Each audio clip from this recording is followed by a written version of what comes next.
Growing up, we heard about IQ, intelligence quotient. Recently, issues of emotional intelligence and also issues of cultural intelligence have come to the fore. And this basically refers to the ability to work, thrive, relate with people from different cultural backgrounds. It could also be people from different religious backgrounds or people from different professional backgrounds or ethnic backgrounds as we have in Nigeria. And there are elements of cross-cultural communication, the elements of cross-cultural competence that obviously are involved in all of this. Because of time, I will not be dwelling too much on that.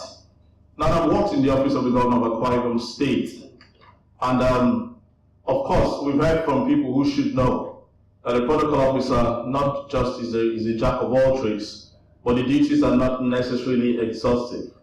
I had outlined some of them. The protocol officer is the first handshake between the organization he represents and the guests and the visitors.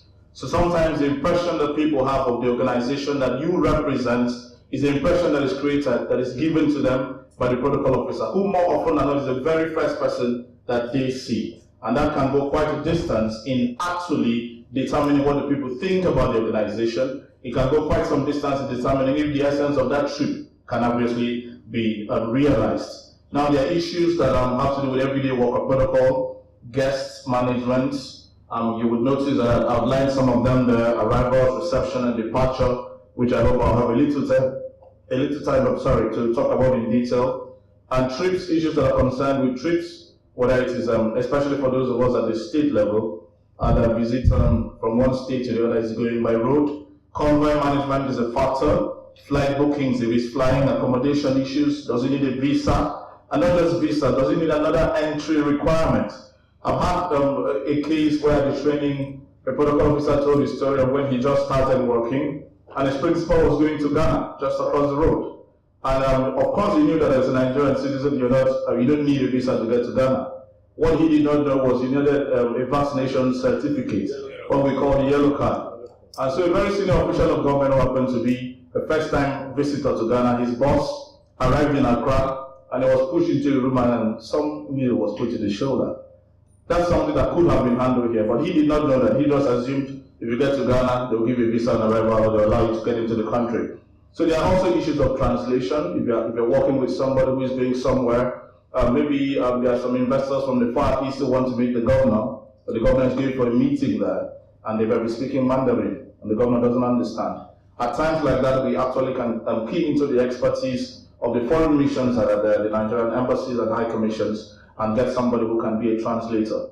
Because the major challenge of protocol at the state level, especially when it's got to do with international visits, is that while the federal government has a foreign service, and there's actually a foreign service academy for training of protocol officers, and there are embassies that deal with these issues, the states do not have the same luxury.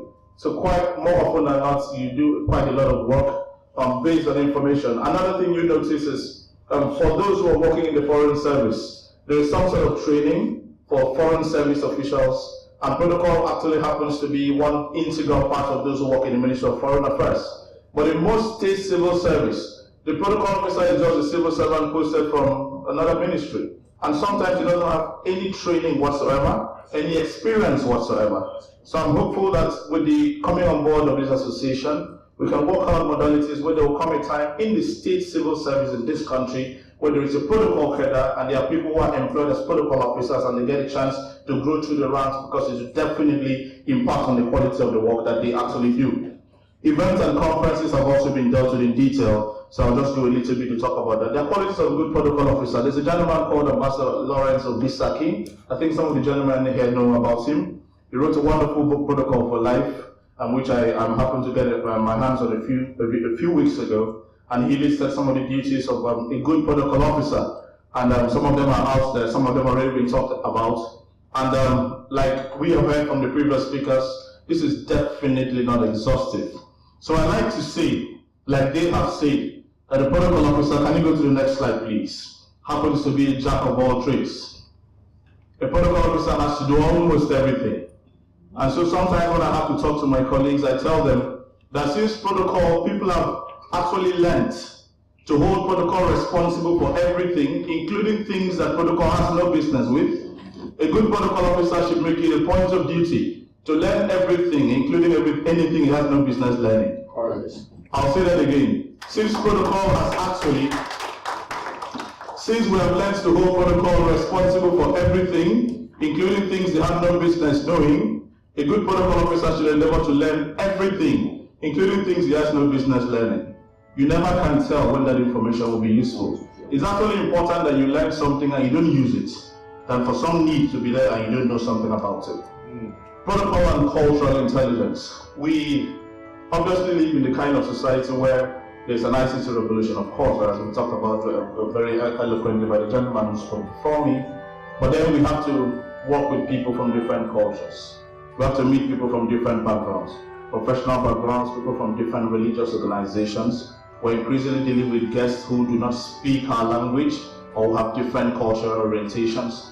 And the job of a protocol officer is to be able to manage this effectively so that there is no conflict and everybody feels comfortable.